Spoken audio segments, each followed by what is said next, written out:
CC Kanda, ये वनों का प्रकार, टाइप्स ऑफ फॉरेस्ट। 1937 में सीसी कांडार ने कुछ वर्गीकरण किया। 1937, ठीक। तो उन्होंने क्षेत्र के आधार पर, रीजन के आधार पे उन्होंने बताया आठ प्रकार का बता दिया। 8 प्रकार का बताया। वो 8 कौन कौन से प्रकार हैं वो जानना जरूरी नहीं है। जो फाइनल वाले जिस आदमी का नाम लेंगे उनका जानना जाएगा, वही परीक्षा की दृष्टि से महत्वपूर्ण है। एक एलडी स्टाम्प,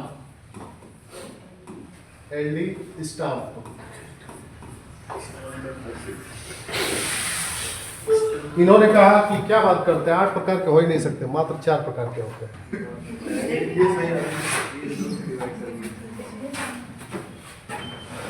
वर्षा के आधार पे इन्होंने बता दिया। सबका आधार अलग अलग, इन्होंने क्षेत्र के आधार पर बताया था। जैसे डडले स्टाम्प नहीं है। नहीं, एलडी स्टाम्प क्षेत्र के हिसाब ये क्षेत्र के हिसाब से बताए थे। जैसे अंडमान निकोबार में वन है तो अंडमान निकोबार टाइप, एक अलग टाइप। हिमालय में है हिमालय टाइप, पूर्वी हिमालय टाइप, ऐसे करके उत्तर भारत में उत्तर भारत टाइप, पश्चिमी सह्याद्री टाइप, इस तरह से क्षेत्र के आधार पर बता दें। हाँ, लेकिन वो बारीकी नहीं जानते थे। एक ही वन में अलग अलग प्रकार के वन होते हैं। क्या बोलिए?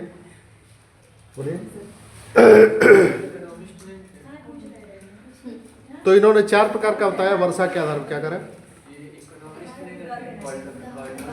नहीं, वो वाले कालडार नहीं है, नहीं।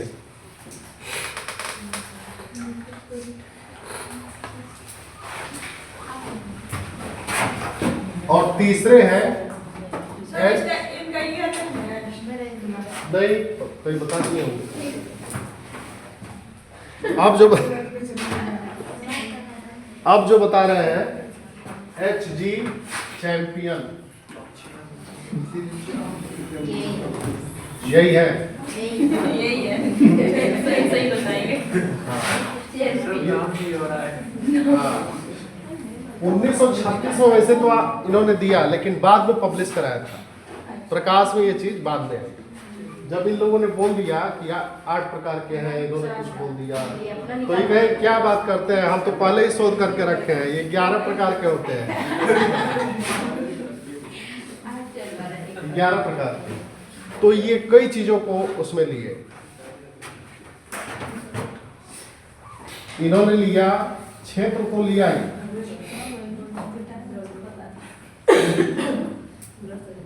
वर्षा भी लिया, तापमान भी लिया, और वनस्पति भी लिया। मतलब कोई वन है तो किस किस प्रकार के पेड़ पाए जाएंगे।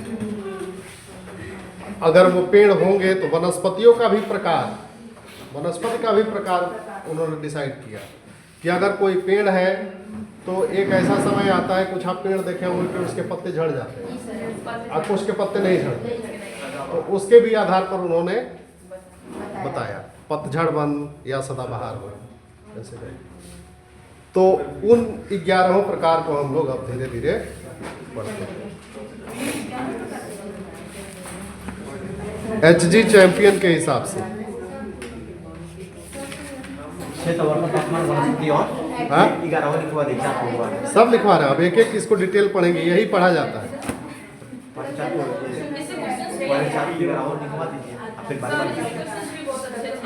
हाँ, इसी से आते हैं। हाँ, तो इसको नोट कर लिया ना? तो इसको मिटा देते हैं। हाँ? अच्छा, ये वाला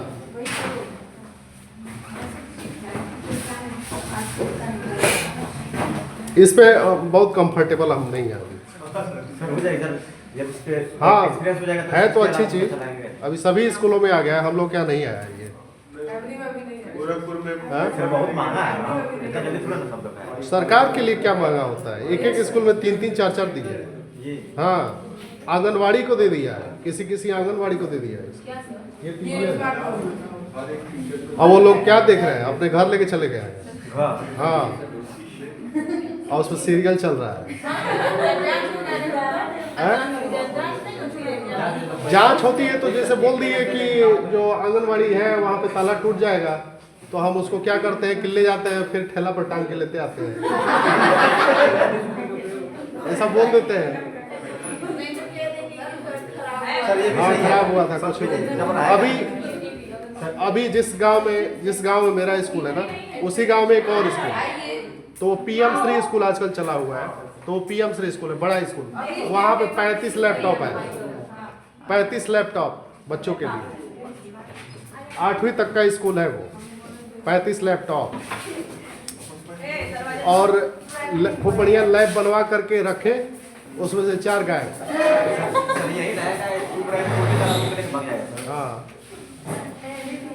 सरकार फिर वो लोग क्या किए, रिपोर्ट कर दिए, बात खत्म। सरकार के लिए 4-5 लैपटॉप क्या, कुछ नहीं है। बच्चे सीखते हैं।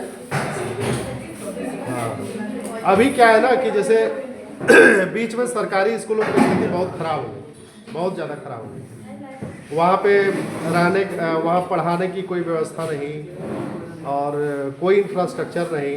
तो अब सरकार धीरे धीरे परिवर्तन करने का प्रयास कर रही है। अभी सरकार का ये प्लान है कि छोटे छोटे स्कूलों को तोड़ दिया जाएगा। हाँ, हर गांव में जो स्कूल है उनको चलाने का कोई मतलब नहीं है, उनको तोड़ दिया जाएगा और तोड़ करके बड़ा स्कूल बनाया जाएगा।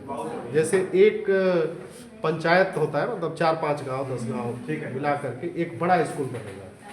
तो इसी और सरकार बढ़ रही है। वो अच्छा है। गांव के बगल में स्कूल रहता सर मेरे गांव में एक ही घर के हैं लोग, लगभग जब से है तब से, और गधा गाय सब खिला उला के परिणाम से किया जाता है। ऐसा है। हाँ, है, समस्या है थोड़ी। और ऐसा कहते हैं ना कि हम कोई इनपुट भी करेगा तो एक पेमेंट दूंगी।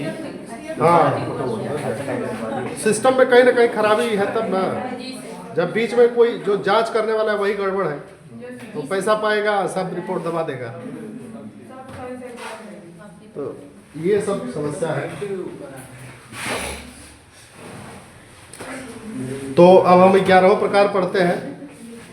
पहला है उष्ण कटिबंधी सदाबहार वन। अब इसकी तो व्याख्या करनी पड़ेगी, कितना बड़ा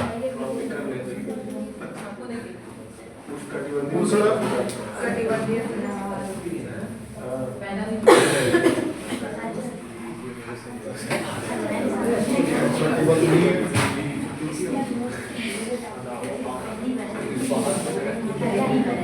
सदाबहार।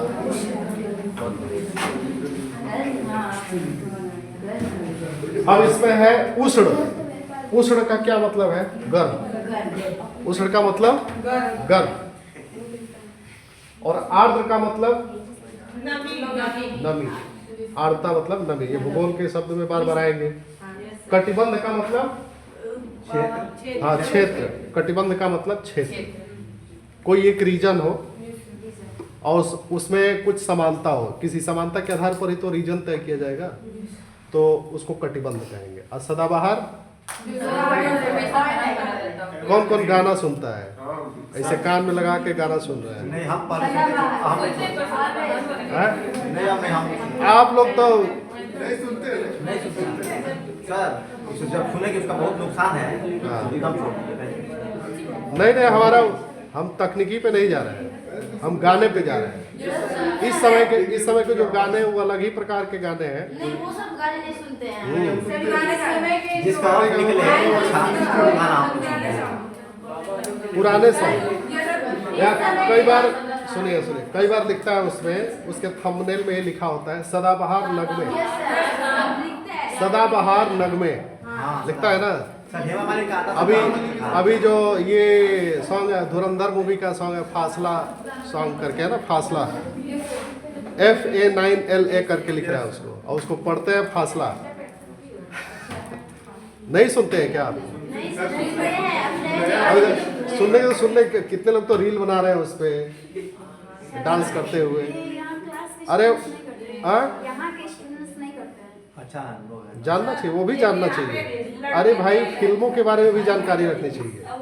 आपको जो है, आप ऐसी परीक्षा की तैयारी कर रहे हैं कि दुनिया की हर चीज़ की जानकारी रखनी चाहिए। लेकिन उसी में फंस जाते हैं ना, जब जानकारी देते हाँ, ये है कि इतना अट्रैक्टिव है कि उसमें परेशान हो पता जाता ही नहीं चलता है। है। लेकिन थोड़ा सामान्य तौर पे उसकी जानकारी रखनी चाहिए। इकोनॉमी में ध्यान दीजिए, इकोनॉमी में बॉलीवुड का बहुत बड़ा रोल है। एक एक फिल्में 800 1000 करोड़, अभी सुनने वाले कि 1200 या 1500 करोड़ की कमाई किया धुरंधर। तो अपने आप में एक कंपनी हो गई, वो फिल्म थोड़ी ही हो गई। हाँ, उसको कल देखिए। इतना उसको हल्के में नहीं लिया जा सकता, बहुत बड़ा रोल है उसका।